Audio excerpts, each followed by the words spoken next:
लातूर जिल्ह्यातील लक्षवेधी नगरपालिका म्हणून निलंग्याकडे पाहिलं जात आहे। माजी मुख्यमंत्री काँग्रेस नेते यांची लढत भाजप नेते पालकमंत्री संभाजी पाटील निलंगेकर यांच्या उमेदवारासोबत आहे। तर निलंगेकर कुटुंबियांची घराणेशाही मिटवण्यासाठी शिवसेना, राष्ट्रवादी काँग्रेस आणि निलंगा शहर विकास आघाडी निवडणुकीच्या आखाड्यात उतरले। लातूर जिल्ह्यातील निलंग्याची निवडणूक यंदा लक्षवेधी ठरते। राज्याचे माजी मुख्यमंत्री काँग्रेस नेते शिवाजीराव पाटील निलंगेकर आणि त्यांचे प्रतिस्पर्धी नातू राज्याचे कामगार मंत्री लातूरचे पालकमंत्री संभाजी पाटील निलंगेकर यांच्यामुळे निलंगा कायम चर्चेत राहिले। आता निलंगा नगरपालिका निवडणुकीच्या निमित्तानं दोन्ही निलंगेकर आपली ताकद आजमावतायत। तर निलंगेकर परिवाराची मक्तेदारी मोडीत काढण्यासाठी शिवसेना, राष्ट्रवादी काँग्रेस आणि निलंगा शहर विकास आघाडीनं जोरदार तयारी केली आहे। नगराध्यक्षपद हे ओबीसी पुरुष प्रवर्गासाठी राखीव आहे। भाजप नगराध्यक्ष पदाचे उमेदवार श्रीकांत शिंगाडे हे आहेत, तर पालिकेतील सत्ताधारी काँग्रेसचे उमेदवार म्हणून गोविंद शिंगाडे हे मैदानात उभे आहेत। काँग्रेसनं निलंग्याचा विकास केल्यामुळे यावेळेसही जनता सोबत राहील असा विश्वास काँग्रेस उमेदवार व्यक्त करतायत। तर केंद्र राज्यातील सत्तेचा फायदा पालकमंत्री संभाजी पाटील निलंगेकर यांच्या रूपात होईल असा विश्वास भाजप कार्यकर्त्यांना आहे।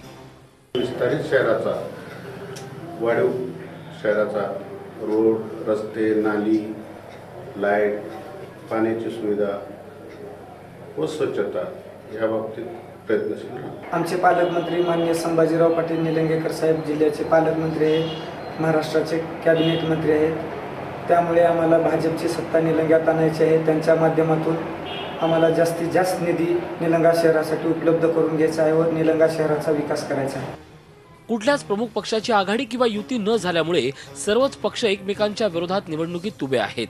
स्वच्छ सुंदर शहर बनवण्याचा, त्यामध्ये गार्डन बनवण्याचा, माझ्या नाना नानी गार्डन, पार्क, क्रीडांगण, पुन्हा स्वच्छ पाणी, आणि जे आता कमी पाणी 15 दिवसांनी एक बार पाणी येतंय ते दररोज पाणी देऊन त्यांना स्वच्छ पाणी पाण्याचा माझा मानस आहे। 40 वर्षापासून सत्ता असून सुद्धा मुख्यमंत्री पद भोगलेले जे इथले काँग्रेस पक्षाचे नेते आहेत, एवढं असून सुद्धा विकासाच्या बाबतीत निलंगा शहर खूप मागे आहे। Service to man is service to God या तत्वावर आम्ही चालून निलंगा शहरातल्या सर्व नागरिकांना आम्ही चांगल्या सुविधा देण्याचं आम्ही ठरवलेलं आहे। आमची फाईट हे दोन्ही घराणेशाहीच्या विरोधात आहे, कारण हे दोन्ही घराणेशाही एक आहे हे जनतेनं आम्ही दाखवून देऊ।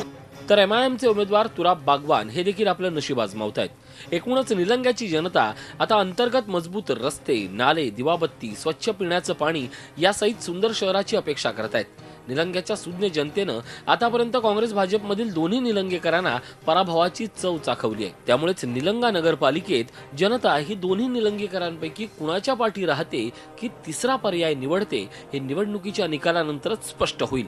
शशिकांत पाटील, झी मीडिया, लातूर। झी 24 तास रहा एक पाऊल पुढे।